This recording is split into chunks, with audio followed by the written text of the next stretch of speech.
Another long-term goal that many people might have is, living out the American dream, buying a new home. It's taking a lot longer these days, especially for the millennial generation. And Albuquerque is among a long list of cities where saving for that 20% down payment could take more than a decade. Young couple Shantae McKinley and Nicholas Casby are starting to build a life together, and they're doing it the way many people do, in an apartment in Northwest Albuquerque. One day we would like to have our own home and our own space, a bigger space than an apartment. Yeah, we like having some space instead of just being so confined. Some space and privacy. But the goal of home ownership for the two might be years away. Even now, the couple is learning what it's like to live on a budget while pursuing master's degrees. It's disheartening, I guess, because we rented this place and it was almost $100 cheaper when we first started renting here. They're not alone. A newly released 2019 home affordability report says Gen Yers may find themselves priced out of the housing market and may not get the keys to their first house until they're in their 40s. The report says it'll take an average of 14 years to save the traditional 20% down payment. Breaking it down by cities, Albuquerque's a little higher at 16 years, but that's better than nearby Phoenix, coming in at 17 years, or Denver at 22 years. And I think a lot of it has to do with student loans have played a major factor these last few years. And, with the mortgage industry getting tightened up post-recession, I think a lot of those different dynamics are kind of prohibiting this next generation from really taking advantage of being able to be a homeowner. John Lopez is the president of the Greater Albuquerque Association of Realtors. He says it's still possible to buy a home sooner. For example, first-time homebuyer programs come with a lower down payment, but they also come with more debts, interest payments, and other costs paid over time.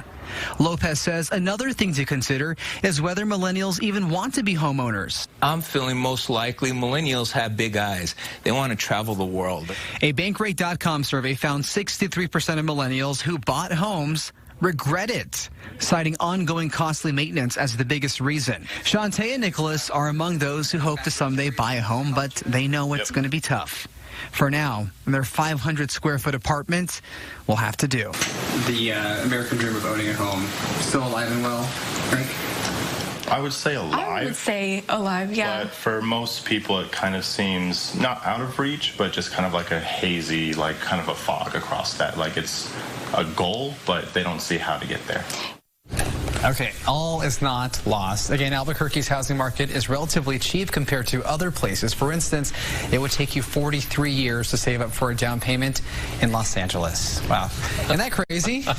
That's crazy, yeah. That's how do you even live there? Right. So when it comes to millennials wanting to make that long-term investment of home ownership, we're seeing that they still want this. They want to do this. Mm-hmm. Yeah, they do. There's a lot of the mindset that I've seen over my years in practice is this generation is a lot more disciplined, a lot more concerned than perhaps the previous generation about the volatility and the risk that's associated with money. And there's a lot of just good, hard work about putting money away. I'm very impressed with the millennials. For the most part, they tend to be very educated and very aware of their goals and trying to accomplish those goals, which is wonderful. It's great to see.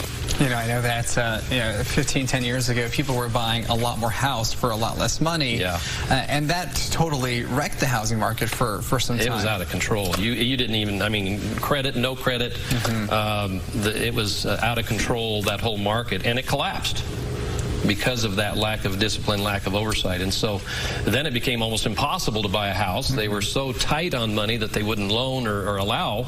And now I think things have kind of balanced out a little bit. But that, learn from the past. Learn from the past and discipline yourself, because the appreciation potential of homes is a good thing. That's a solid, tangible asset. And that's a good thing to have versus a piece of paper. Right. And that was going to bring me to my next question. When it comes to buying a home, it's still a relatively good investment for the future. You bet it is. You bet it is. And I get asked all the time, gee, here we are in our 50s and 60s. Should we pay off the mortgage? And there's arguments on both sides of that. My main focus in my coaching with retirees and pre-retirees is cash flow. Mm-hmm. That's the priority, is more what's your cash flow look like, and then you employ that cash flow into your budget. And if it's important that we pay that house off in retirement because we don't have adequate cash flow unless it's paid off, then we'll have that discussion. There's even tools like a reverse mortgage. Be careful with those, but there's been a lot more regulation and standardization of that tool for folks that have limited resources. Well, there's a lot of equity in that house that may be paid up even, that they could reposition to help give them a little air to breathe if that is the situation. So, I mean, there's tools. Just be careful, be informed. One size fits all? No. Right. Everybody's different. Absolutely. All right. Well, thank you for stopping by on this episode of New Mexico. We'll be back next weekend with another edition. See you then.